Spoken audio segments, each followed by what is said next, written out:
Nitrogen, magnesium, sulphur, carbon, red docs મારા વાલીડાઓ કેમ છો? મજામાં? દરેક વિદ્યાર્થી મિત્રોને ફર્સ્ટ ઓફ ઓલ જય શ્રી કૃષ્ણ, હર હર મહાદેવ. મહાદેવ કેમ છો? ધોરણ 12 આ ઘુઘવાટા કરતા બીકર બ્લાસ્ટોને દરેક બાળકોને ખ્યાલ જ છે કે 28 ફેબ્રુઆરીના રોજ જે આપણું કેમેસ્ટ્રીનું પેપર છે અને આ કેમેસ્ટ્રીના પેપરમાં દરેક બાળકોના મગજની અંદર એક ક્વેશ્ચન હોય છે કે સર અમે પુષ્કળ મહેનત કરી લીધી, સર અમે તૈયારી કરી નાખી, સર અત્યારે અમે તો રિવિઝન કરી રહ્યા છીએ, પણ સર પેપર કેવી રીતે લખવું ને ત્યાં અમે હજુ કન્ફ્યુઝન છે. તો વિદ્યાર્થી મિત્રો આ પ્રશ્ન તમારા મગજની અંદર ઓલરેડી છે. તો આ પ્રશ્નને સોલ્યુશન કરવા માટે આપણે આજના લેક્ચરની અંદર આપણે જોડાણા છીએ. તો ફર્સ્ટ ઓફ ઓલ દરેક વિદ્યાર્થી મિત્રો જે આજનો આ લેક્ચરને નિહાળી રહ્યા છે દરેક વિદ્યાર્થી મિત્રો લાઈક આપી દેશો અને હા સબસ્ક્રાઇબ કરવાનું બાકી હોય તો દરેક વિદ્યાર્થી મિત્રો સબસ્ક્રાઇબ પણ કરી લેજો, કારણ કે શ્રેષ્ઠ પેપર એટલે કે સારી રજૂઆત એ તમારું શ્રેષ્ઠ પરિણામ આપે છે. એટલે કે સારી રજૂઆત એ શ્રેષ્ઠ પરિણામ આપે. સારી રજૂઆત એટલે વિદ્યાર્થી મિત્રો પેપર લખવું એ પણ એક કળા છે, એ પણ એક સ્કિલ છે. કારણ કે સારું પેપર માર્ક્સ વધારે, ખરાબ પેપર માર્ક્સ ઓછા. તમે સાચું લખો છો એ તો મહત્વનું છે જ, પણ સાચું લખવાની સાથે સાથે સારું લખવું એ પણ ઘણું મહત્વનું છે. બોર્ડના ધોરણની અંદર પછી 10મું ધોરણ હોય કે 12 કોમર્સ હોય કે 12 સાયન્સ હોય, દરેક વિદ્યાર્થી મિત્રો માટે સાચું લખવું તો મહત્વનું છે જ, પણ સારું લખવું ને એ પણ મહત્વનું છે. ને સાથે સાથે ટાઈમ મેનેજમેન્ટ પણ આપણા માટે ખૂબ અગત્યનું છે.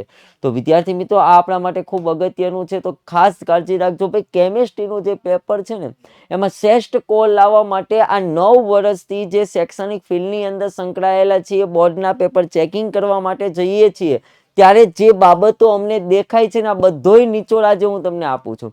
મુખ્ય 4 બાબતો પેપરની અંદર ખૂબ વિદ્યાર્થી મિત્રો ભૂલ કરે છે. નાની એવી બાબત છે અને દરેક વિદ્યાર્થી મિત્રો આ નાની એવી બાબતને અવગણે છે અને એને કારણે એના માર્ક્સના સ્કોરમાં ઘટાડો થાય છે. કારણ કે અમે પેપર ચેકિંગ કરવા જઈએ છીએ તો ઘણા બાળકોની એક નાનકડી એવી મિસ્ટેકને કારણે 100માંથી 100 આવવાની જગ્યાએ 100માંથી 49 થઈ જાય છે. એટલે કે પાર્ટ બી ની અંદર 50માંથી 50 આવવાની જગ્યાએ 49 થઈ જાય છે. એક નાનકડી એવી ભૂલ અને 1 માર્ક્સનું મહત્વ ખૂબ બધું છે. 1 માર્ક્સે સમગ્ર ગુજરાતની અંદર ફર્સ્ટ આવી શકીએ છીએ, 1 માર્ક્સે સમગ્ર આપણી સિટીની અંદર ફર્સ્ટ આવી શકીએ છીએ. 1 માર્ક્સની કારણે રેડી અને 1 માર્ક્સ પ્લસ આવવાથી આપણે સ્કૂલની અંદર પણ પ્લસ આવી શકીએ અને 1 માર્ક્સ આવવાથી આપણે પાસ પણ થઈ શકીએ છીએ. 1 માર્ક્સનું મહત્વ ખૂબ બધું છે મારા વાલીડાઓ. તો ખાસ કઈ કઈ બાબતની કાળજી રાખવાની છે જોઈએ. પહેલા તો ભાઈ નવો વિભાગ નવા પેજે લખવાની શરૂ ધ્યાન રાખજો. ઘણા વિદ્યાર્થી મિત્રો અહીંથી વિભાગ પૂરો થઈ જાય ને તો અહીંથી નવો વિભાગ ચાલુ કરી દે. ભાઈ ક્યાં આપણા પપ્પાની પુરવણી છે, સરકાર આપે છે ભાઈ. ખ્યાલ આવે છે? તો ભાઈ નવો ક્વેશ્ચન છે, નવા પેજે લખ ભાઈ, કારણ કે પેપર સારું હશે, માર્ક્સ વધુ મળશે. હંમેશા નવા પેજથી સેક્શનને શરૂ કરો. બીજું કે ભાઈ મહત્વનો ટોપિક લખ્યો એમાં મહત્વના શબ્દો નીચે અંડરલાઈન કરો, હાઇલાઇટ નહીં અંડરલાઈન, એટલે કે પેન્સિલથી અંડરલાઈન કરો. અને ખાસ ચેકચાક કરવાનું ટાળો ભાઈ. તમારું ખોટું પડ્યું છે તો વિદ્યાર્થી મિત્રો તમે આવી રીતના ચેકચાક નહીં કરો, માત્ર એક જ લાઈન કરો. અને ખાસ ઘણા બાળકોને ખાસ જણાવી દો કે બોર્ડના પેપરમાં ઘણા બાળકો વ્હાઇટનર યુઝ કરે છે. ભાઈ વ્હાઇટનર તમે યુઝ કરેલો સવાલ હશે કે સવાલ જોવામાં પણ નહીં આવે, સીધો ખોટો પાડી દેશે. એટલે વ્હાઇટનરનો યુઝ કરવો નહીં, ખાસ આ બાબતની કાળજી રાખવી. અને ઘણા વિદ્યાર્થી મિત્રો ખૂબ સરસ મજાની આકૃતિ દોરે પરંતુ નામકરણ પેનથી કરે છે. ભાઈ નહીં, આકૃતિ પેન્સિલથી દોર્યા પછી નામકરણ પણ પેન્સિલથી કરો. અને હા 0.5ની લીડ પેનનો વિદ્યાર્થી મિત્રો લીડ 0.5 નો પોઈન્ટ આવે ને એ લીડ પેનનો વિદ્યાર્થી મિત્રો યુઝ કરો, જેને આપણે સાદી અને સિમ્પલ ભાષામાં કાકડા પેન કહીએ છીએ, જેનાથી આકૃતિ ખૂબ સરસ અને સારી દેખાય છે. તો ખાસ વિદ્યાર્થી મિત્રો આ બાબતની કાળજી રાખજો. સેકન્ડ વસ્તુ વિદ્યાર્થી મિત્રો જોવા જઈએ તો વિદ્યાર્થી મિત્રો પેપર કઈ રીતના લખવું. જો તમે જોઈ શકો છો વિદ્યાર્થી મિત્રો કે આ જે છે તમને ક્વેશ્ચન દાખલો પૂછાણો છે, તો દાખલામાં શું આપ્યું છે ને પેલા જુઓ લખેલું છે, પછી એને સૂત્ર એક ભાગ પૂરો થઈ ગયો. હવે જુઓ વિદ્યાર્થી મિત્રો, આ ખોટું પડ્યું છે તો વિદ્યાર્થી મિત્રો માત્ર ને માત્ર લાઈન કરીને પાછું નવેથી ચાલુ કરી દીધું. તમે જોઈ શકો છો કેટલું વ્યવસ્થિત લખાણ લાગે છે. ત્યારબાદ નવો ક્વેશ્ચન છે, દરેક પોઈન્ટ પાડીને લખેલો છે. એક ક્વેશ્ચન નો આન્સર પૂર્ણ થઈ ગયા પછી એને 2 લીટી મૂકી છે અને ક્વેશ્ચન 4 લખ્યો છે. 1 લીટી મૂકીને એને શું લખ્યો છે? આખો જવાબ. અને સમીકરણને જુઓ વિદ્યાર્થી મિત્રો, એકદમ વ્યવસ્થિત લખાણ લખેલું છે. ખાસ આ બધી બાબત મહત્વની છે. ચેકચાક થઈ હોય તો વિદ્યાર્થી મિત્રો માત્ર ને માત્ર શું કરો? એક નોર્મલ લીટો પાડી દો. સામેવાળા વ્યક્તિને નજરમાં પણ ન આવે એવી રીતના. ખાસ આ બાબતની કાળજી રાખવાની છે. નવો સેક્શન નવા પેજેથી શરૂઆત કરવાનો છે. જે વિદ્યાર્થી મિત્રો એ ચેનલના જે સબસ્ક્રાઈબર નથી કરી, દરેક વિદ્યાર્થી મિત્રો આ ચેનલને સબસ્ક્રાઈબ કરી દેશો. અને હા, હજુ ખાસ હવે આપણે 4 વિભાગ આવે છે. વિભાગ એ, વિભાગ બી, વિભાગ સી, એટલે કે 2 ગુણના, 3 ગુણના, 4. એવી રીતના કેમેસ્ટ્રીની અંદર 3 વિભાગ પડે: ફિઝિકલ કેમેસ્ટ્રી, ઇનઓર્ગેનિક કેમેસ્ટ્રી અને ઓર્ગેનિક. ફિઝિકલ કેમેસ્ટ્રીની અંદર વિદ્યાર્થી મિત્રો સૂત્ર લખ્યા પછી ચોરસ બોક્સ કરો. સ્ટેપમાં પહેલા વિગતો શું આપી છે એને લખો, ત્યારબાદ સૂત્ર લખો, ત્યારબાદ ગણતરી કરો અને ત્યારબાદ જવાબ લખો. જવાબની પાછળ એકમ લખો ફરજિયાત છે. એકમ નહીં લખો તો ઘણી વખત 0.5 માર્ક્સ કપાઈ જશે, ઘણી વખત 1 માર્ક્સ કપાઈ જવાની સંભાવના પૂરેપૂરી છે. ઇનઓર્ગેનિક કેમેસ્ટ્રીમાં ભાઈ મુદ્દા મુજબ જવાબ લખો. હમણાં બતાવ્યું એમ વિદ્યાર્થી મિત્રો જે સ્ટ્રક્ચર છે એને સુઘડ સ્પષ્ટ બંધારણ દર્શાવો. રિએક્શન પૂર્ણ લખો એટલે કે બેલેન્સ કરો. બેલેન્સ કર્યા વગરની રિએક્શન હશે વિદ્યાર્થી મિત્રો ખોટી પડશે. ઓર્ગેનિક કેમેસ્ટ્રીની અંદર જે એરાની ઉપર વિદ્યાર્થી મિત્રો તમે જે કંઈ આપણે ઉદ્દીપક દર્શાવીએ છીએ અને એરાની ઉપર વ્યવસ્થિત દર્શાવો એ મુજબનો એરો કરો. અને ખાસ સ્ટેટમેન્ટ લખો અને પછી સમીકરણ ન દર્શાવો. એની શ્રીમદ ભાગવત કથાને પણ લખો અને સ્ટ્રક્ચર વિદ્યાર્થી મિત્રો વ્યવસ્થિત તમે ગોળ પણ કરી શકો છો અને બંધ પણ દર્શાવી શકો છો. આ સ્ટ્રક્ચર સાઈનો છે, ખોટું છે, આ બેન્ઝીનનું ચક્ર નથી. એટલે ખાસ આ બાબતની કાળજી રાખજો વિદ્યાર્થી મિત્રો. તમે જોઈ શકો છો નવો સેક્શન વિદ્યાર્થી મિત્રો નવા પેજેથી તમે જોઈ શકો છો વિદ્યાર્થી મિત્રો મુદ્દા પાડીને જવાબ લખેલો છે. જ્યાં તમારું ગણતરીનો સેશન આવે છે વિદ્યાર્થી મિત્રો આગળ જગ્યા છોડાઈ જાય છે, દેખાય છે. જુઓ કટ ટુ કટ ચોખ્ખો આકૃતિને જો વ્યવસ્થિત વચ્ચેના ભાગે જ દોડો, એકદમ ક્લિયર આકૃતિ વિદ્યાર્થી મિત્રો દોડો. પરફેક્ટ નામકરણ કરો. આકૃતિ હંમેશા ક્યાં દોડો વિદ્યાર્થી મિત્રો? વચ્ચે જ દોડવાનો પ્રયત્ન કરો. એકદમ ક્લિયર દર્શાવો. ત્યારબાદ તમે જુઓ બંધારણ જે છે સ્ટ્રક્ચરને વિદ્યાર્થી મિત્રો એકદમ સ્પષ્ટ વચાય. સામે વાળો જ્યારે ખાલી પેપરનું પેજ ફેરવે ને તો ચેકરને આમ લાગવું જોઈએ ને એકદમ પ્રોપર છે, ખાલી એટલું સ્ટ્રક્ચર જોઈને માર્ક્સ આપી દેશે.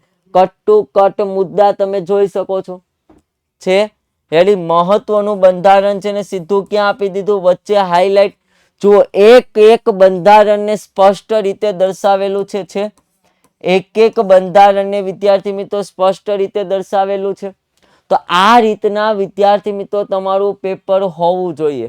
તમે જોઈ શકો છો. હા, તમને એવું લાગે છે તો સ્ક્રીનશોટ પાડવો હોય તો પણ સ્ક્રીનશોટ પાડી લો. જુઓ ઉદ્દીપક જે પ્રમાણે છે એ મુજબ એરો કરેલો છે. એક્ઝેક્ટ ઉપર લખેલું છે, નીચે લખેલું છે. બંધારણ એકદમ સુઘડ રીતે સામેવાળો વ્યક્તિ જેવું જોવે સીધું શું પાડી દે વિદ્યાર્થી મિત્રો? રાઈટ પાડી દે. ત્યારબાદ જોઈએ વિદ્યાર્થી મિત્રો નવો સેક્શન નવા પેજેજ છે.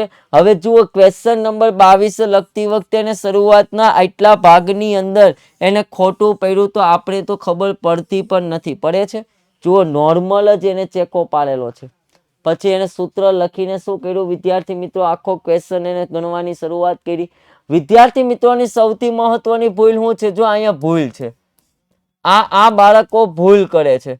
આ બાળકો ભૂલ કરે છે એને કારણે માર્ક્સ મળવા પાત્ર રહેતા નથી. અટવાઈ જશો.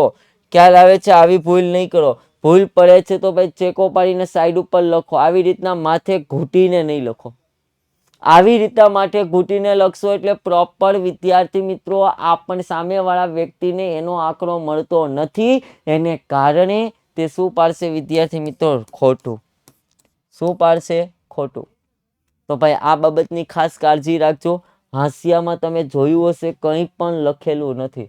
એક પણ પ્રકારના હાસ્યમાં નથી, માત્ર ને એરા સિવાય છે વિદ્યાર્થી મિત્રો. હાસ્યમાં કંઈ પણ લખવું નહીં એરા સિવાય. ખ્યાલ આવે છે? અને હા, પાર્ટ એનો વિદ્યાર્થી મિત્રોને કમ્પ્લીટ કરવા માટે હજુ નીચે ડિસ્ક્રિપ્શનની અંદર લિંક આપેલી છે. તો ભાઈ મારા વાલીડાઓ, આ લિંકને ખાસ કરીને શું કરજો ભાઈ, ડાઉનલોડ કરી લો, જેથી કરીને તમારો પાર્ટ એકદમ ક્લિયર થઈ જાય. વિદ્યાર્થી મિત્રો એવું કહે છે કે પેપર પૂર્ણ થતું નથી, પેપર બાકી રહી જાય છે. ભાઈ આ સ્ટ્રેટેજીને ફોલો કર, તારું પેપર બાકી નહીં રહે. 50 MCQ છે ને મેક્સિમમ 60 મિનિટ જ આપ. ખ્યાલ આવે છે? સેક્શન પાર્ટ બી ની અંદર 2 ગુણના ક્વેશ્ચનોને પર ક્વેશ્ચન દીઠ 3 થી 4 મિનિટ, 3 માર્ક્સના ને પર ક્વેશ્ચન દીઠ 5 થી 6, 4 માર્ક્સના ને પર ક્વેશ્ચન 8 થી 10. અને હા, જે ક્વેશ્ચન નથી આવડતો એમાં સમય નહીં બગાડ, એને ત્યાં વિચારવાનો સમય નહીં આપ, એને છોડી દે, બીજો ક્વેશ્ચન પૂર્ણ ચાલુ કર. પેલા જે આવડે છે એને કમ્પ્લીટ લખી નાખ.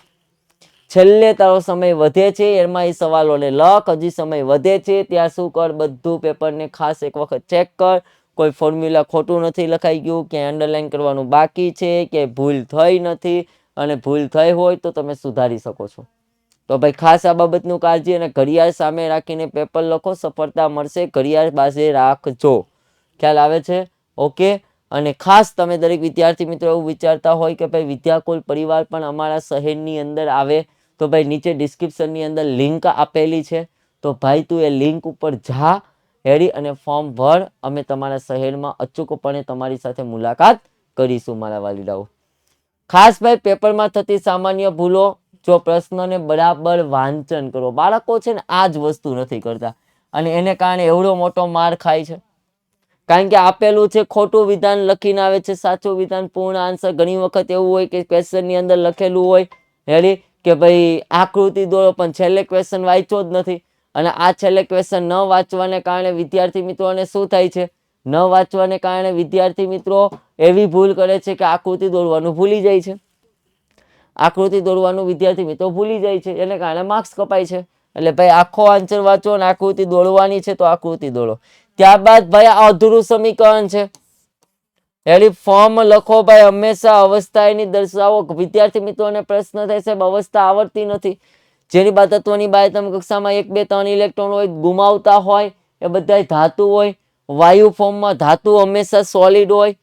જેને વાયુ ફોર્મમાં હોય તો એ તો તમને તત્વ ખબર જ છે, જે નથી ખબર ત્યાં 1 Q લખી નાખો. ખ્યાલ આવે છે? એટલે પૂર્ણ લખવાનું. ભાઈ કેલ્સી ની અંદર લોગ એન્ટીલોગ ગોતો છો. ઘણા લોકોને લોગ 2/3 આપ્યો તો લોગ 2/3 ના થાય, 2+3 થાય. એટલે ખાસ ફોર્મ્યુલા શીટને કમ્પ્લીટ કરો. ફોર્મ્યુલા શીટ બનાવેલી હશે તો તમે એન્ડ ટાઈમમાં એનું રિવિઝન કરી શકશો અને બેસ્ટ સ્કોર તમે પ્રાપ્ત કરી શકો છો. આ દરેક બાબતનું વિદ્યાર્થી મિત્રો કાળજી રાખવાની છે. આપણે આ નાની નાની બાબતોને યાદ કરતા નથી, નાની નાની બાબતોને આપણે જોતા નથી, એને કારણે આપણા માર્ક્સ પરીક્ષામાં પેપરમાં કટ થાય છે.